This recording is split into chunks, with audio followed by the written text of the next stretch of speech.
Hey guys, and welcome back to this channel. In this video I'll be showing you guys how you can kind of create this like focus zoom effect on CapCut PC. So for instance, you want to focus on this person and you want to zoom it in to this person and not like anywhere else. For instance, like she's on the left side instead of like in the middle. You can definitely zoom in using the scale and position.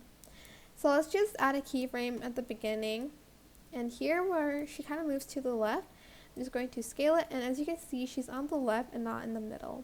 What I'm going to basically do is just move my cursor around here, well, like drag the picture so she's in the middle, and if you watch the videos you can see it slowly zooms in, but she kind of still stays in the middle because I did reposition her in the middle.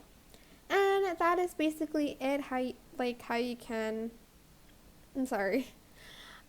that's basically how you can focus zoom like on an object in a video on CapCut PC. I hope this tutorial was helpful for you guys. Don't forget to like, comment, share, and also subscribe to this channel if you haven't done that already. If you have any questions, just leave it in the comment section down below, and I'll try my best to answer them all for you guys. And if you found this video helpful, please click the thanks button above the description box down below. Thank you so much for watching. Bye!